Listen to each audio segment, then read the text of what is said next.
পাকিস্তানের বিপক্ষে কোনো কিছু না পাওয়ার ম্যাচে মুশফিকুর রহিম এবং মাহমুদুল্লাহ রিয়াদ যদি দুটো সেঞ্চুরি করেন বা দুটো ভালো ইনিংস খেলেন, কি পরিস্থিতি হবে আপনি একবার চিন্তা করছেন? আবার সেই পেইন কিলার আর আয়নার গল্প আমরা শুনতে পারবো। যে দুজনকে 2019 বিশ্বকাপের পর ছেটে ফেলার দরকার ছিল, নিদেন পক্ষে 2023 বিশ্বকাপের পর ডেফিনেটলি বাদ দেওয়া দরকার ছিল, তাদেরকে টেনে নেওয়া হচ্ছে। তাদেরকে ঘাড়ে চাপানো বোঝা বইতে বাধ্য করা হচ্ছে। তারা যেমন জায়গা ছাড়ছেন না, এটা তাদের কল ভাই। কোনো প্লেয়ার যদি মনে করে সে 60 বছর বয়স পর্যন্ত খেলবে, এটা তার কল। কিন্তু বাংলাদেশ টিম ম্যানেজমেন্ট, নির্বাচক, ক্যাপ্টেনরা তারাও ওই সঠিক গুরুত্বপূর্ণ সিদ্ধান্ত নিতে ভয় করেন, অথবা তাদের সেই সিদ্ধান্ত নেওয়ার মতো মানসিকতা কিংবা স্মার্টনেস নাই।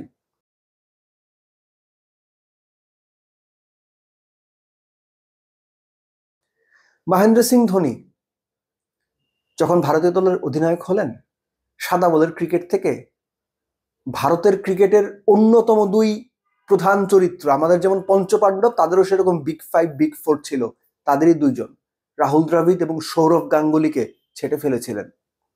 এই বোল্ড কল, এই সাহসী কল, এই সময় উপযোগী কল ভারতীয় ক্রিকেটকে কোথায় নিয়ে গেছে সেটা আপনারা দেখতে পাচ্ছেন। আর আমরা কি করেছি?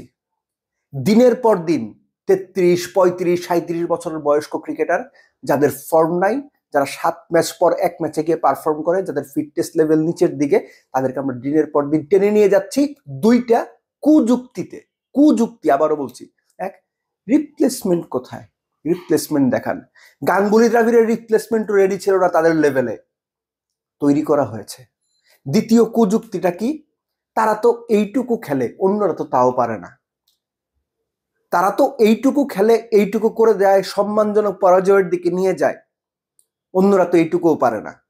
আপনারা এই অন্যদের সুযোগ দিয়ে দেখেন, অন্যরাও যদি সম্মানজনক পরাজয়ের দিকে নিয়ে যায়, তাহলে তাদের রেখে আপনারা কি করবেন? তারাও তো আপনাকে কিছু এনে দিতে পারেনি, বাংলাদেশকে কোনো বড় ট্রফি জেতাতে পারেনি, আইসিসি ইভেন্টের কিছু ইনিংস, বাইলেটারাল কিছু সিরিজ জয়, এর বাইরে তাদের অর্জনটা কি? আমি বারবার এই দুজনের কথা কেন মেনশন করছি? কারণ তারা বাংলাদেশ ক্রিকেটে যতদিন আছেন, অন্তত এর 1/3 সময় আগেই তাদেরকে ছেটে ফেলা উচিত ছিল টিম ম্যানেজমেন্টের। তারা রিটায়ারমেন্টে যাবেন কি যাবেন এটা তাদের পছন্দ। কিন্তু এই যে কুযুক্তি দিয়ে দিনের পর দিন মুশফিক, রিয়াদদের টেনে নিয়ে যাওয়া, এবং সেই কুযুক্তি বাংলাদেশ টিম ম্যানেজমেন্ট, নির্বাচকরা নিজেদের ভেতরে ধারণ করেন। ক্যাপ্টেন সাহসী সিদ্ধান্ত নিতে পারেন না, প্রেস কনফারেন্সে এসে মিনমিন করেন, সাহস করে বলতে পারেন না যে এই জায়গাতে ইয়াং কাউকে দরকার, ইয়াং ব্লাড দরকার, রিফ্রেশিং ব্লাড দরকার, সেটা তারা বলার সাহস পান না। বাংলাদেশ ক্রিকেট ভালো করবে এটা আপনি কেন এক্সপেক্ট করেন? এক্সপেক্ট করার কোনো কারণ নাই। প্লেয়াররা চিন্তা করে নিজেদের স্বার্থে, দেশের স্বার্থে না। ক্রিকেট ম্যানেজমেন্ট চিন্তা করে ফেসবুক জনতা কি বলছে, জনতার রায় কোন পক্ষে। গালি খাবো না তো, সাহস করে সিদ্ধান্তটা নিতে চায় না। তারাও সেই সো কল্ড পুরনো অভিজ্ঞতার ভার বইতে বইতে নির্বাচকরা বাংলাদেশ ক্রিকেটের দর্শকদের ক্লান্ত করে তুলেছেন, বিরক্ত করে তুলেছেন। কিন্তু তারা সেই অভিজ্ঞতার ভার বইতে প্রস্তুত, যে অভিজ্ঞতা কোনো কাজে লাগছে না। কাজে লাগলো 7 ম্যাচ পরে গিয়ে লাগে, 10 ম্যাচ পরে গিয়ে লাগে।